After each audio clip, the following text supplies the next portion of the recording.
Nagbigay ng 10 milyong pisong pondo ang Commission on Elections sa Philippine Coast Guard. Ito'y para masiguro ang mas maigting na seguridad sa distribusyon ng mga balotang gagamitin sa nalalapit na barangay at sangguniang kabataan elections. Si Luis Erispe sa sentro ng balita, live. Naomi, habang papalapit na nga ng papalapit ang araw ng barangay at SK elections, tinitiyak na ng Commission on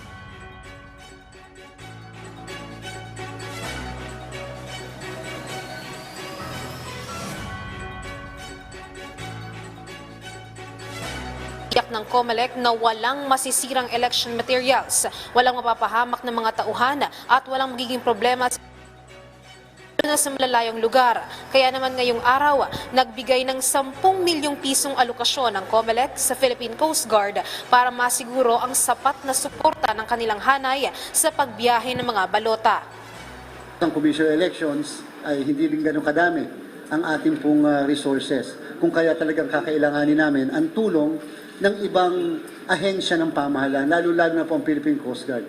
Sa operations siya ng Coast Guard, sabi nga natin, alam yung mas makinarya, pag hindi lubricated dyan, hindi masyadong, parang masiner yan eh.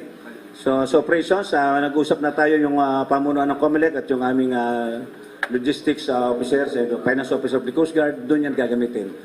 Kabilang naman sa mga malalayong lugar na tinututukan ng COMELEC ay ang isang barangay sa Pag-asa Island na malapit sa West Philippine Sea. Sabi ng PCG, wala pa silang nakikitang magiging problema sa pagbaba ng mga balota at iba pang accountable forms roon. Pero sakali man, handa silang umagapay, masiguro lang na wala miski isang balota na malalagay sa alanganin. Ready for any unforeseen events, o kumbaga yung tinatanong nyo, ano po ba, meron po ba kayong nakikita?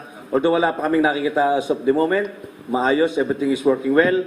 Pero pag nagkaroon naman ng problema, makakarating yan sa aming kaalaman ng pamunuan ng COMELEC and we will act accordingly.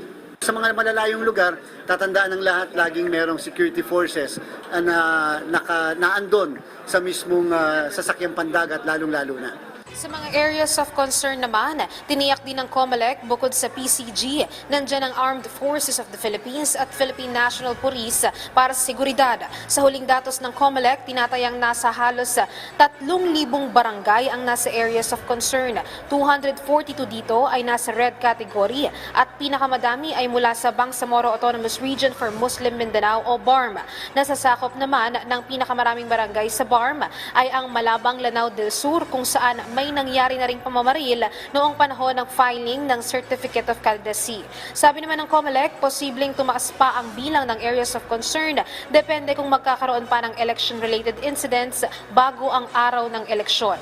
Samantala, Naomi, hinggil naman sa petisyon na inihain sa COMELEC na matanggal ang Smartmatic Philippines Incorporated sa mga bidders para sa procurement sa 2025 automated elections.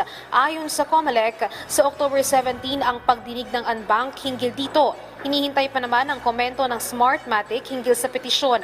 Kasabay nito, hinihintay din ng COMELEC ang sagot ng US government hinggil naman sa charges na inilatag laban kay dating COMELEC Chairman Andres Bautista. Mas maganda po na makita natin yung kabuuan ng lahat kapag po nagkaroon na ng full-blown hearing na makapagtatanong po ang bawat isang miyembro ng NBank. Mas maganda po, hintayin natin makakuha tayo ng kopya ng mismo charge sheet. Makikita natin mismo kung ano yung mga dokumento ang kanilang ginamit base sa hiningi nila, kung yun man ay galing sa amin. At the same time, kung sino yung mga taong kanilang kinausap at ginamit din yung mga statements or affidavits ng mga tao o opisyales ng Commission on Elections.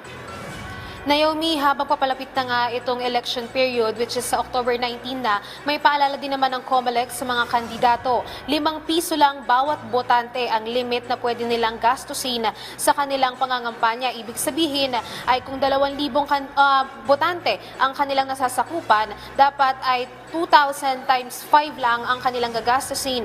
At kung lumagpas naman dyan ang kanilang gagastusin ay maaari silang pumasok dito nga lumabag dito sa spending limit. At pinapaalala din ng COMELEC na meron ding mga nasasaad sa Omnibus Election Code na hindi dapat gamitin na campaign materials katulad ng ballpen, sombrero, t-shirt.